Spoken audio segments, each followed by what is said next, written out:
Hello, my wonderful, amazing artists. It's me, Miss Abby, your art teacher. And today we are getting inspired by one of my favorite animals, which is the owl. And one of the cool things about the owl is that you can actually see them in the Boston area. There's a mama owl out in the Arnold Arboretum, which is actually near my house. There is a mama owl out in the Arboretum right now, gathering food and feeding her babies. Today we're gonna draw the owl, and one of the amazing things about drawing owls is they're all made out of shapes that we already know how to draw and identify. Let's give it a try.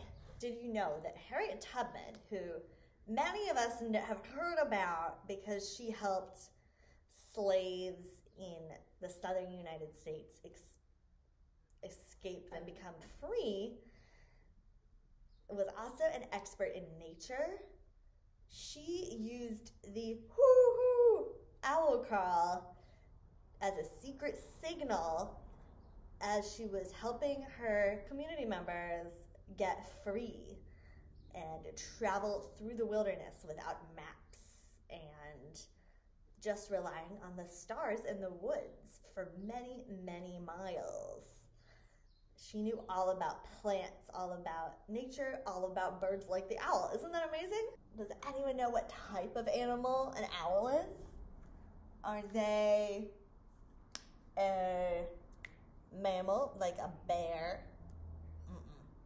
Are they a reptile, like a snake? Nope. And of course we know they're not a fish that lives underwater. They're a bird. That means they have feathers, beaks, wings, and claws. So, those are all things to think about when we're drawing our owl. Okay, so I'm using some wavy lines to create a nice branch, an environment for our owl to hang out on. Is a nice wavy line. Next, I'm going to create an owl perching right on top of the tip of this branch, right here. And I'm gonna start with an oval shape. An oval is kind of like a circle that's been squashed. I sometimes think about an egg. And then I'm going to add another circle on top for his head. Okay, so I have his head. Now I'm gonna add his tail, and his tail is behind the branch. The branch is in front of his tail. So I'm gonna add little like rectangle shapes, some stripes, because it's made out of multiple feathers. Then next I'm gonna have the owl's wings sort of tucked into his body, her body, their body, like this. Because this owl is not flying, so their wings are not extended. Next, I'm gonna add the big eyes that help an owl see at nighttime, with big eyes and of course a big pupil in the middle of the eye, and a triangle beak, and some triangle feet, some toes that are 1, 2, 3 triangles. And now an owl's body is covered not in fur, not like my possum here, not in scales like a fish or snake. They are covered in feathers, and that's what makes them very soft and very quiet while they're flying. So, to give this owl a feather-like texture, I am going to use some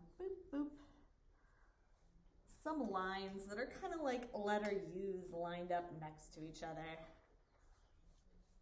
to give this owl like a nice soft-looking tummy. Now I'm going to color everything in. I use marker for my lines, and now I'm going to use crayons to color everything in.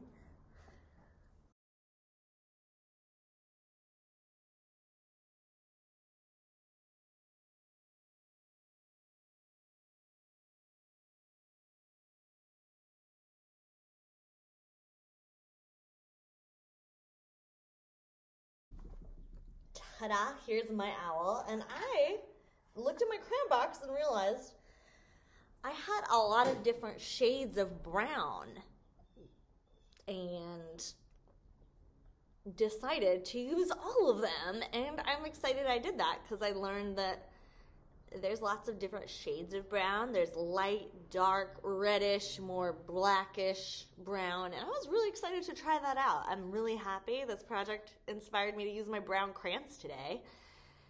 And I hope you guys have fun getting inspired by creating owl drawings and getting inspired by wildlife in your backyard. Whether you make a drawing like mine or you give it your own spin. Maybe you cut it out. Maybe you have a brown paper grocery bag you want to try drawing on and cutting out. Give it a try. I cannot wait to see what you come up with inspired by owls. This owl is named Harriet after Harriet Tubman, who used an owl call when she was traversing the wilderness, helping people become free. And that is what inspired me to create an owl today, was the wonderful Harriet Tubman, who was helping people get free using her knowledge of wilderness skills, bird calls, including owls, and her knowledge of traveling through the woods without a map. I think that's so magical and amazing. And did you know that she used an owl call as a secret signal to help people get free? Harriet Tubman was like a nature expert, which I think is really amazing. I hope this lesson inspires you to think about animals and life outside your window, in the woods, in our own backyard. Bye everyone, have fun making art.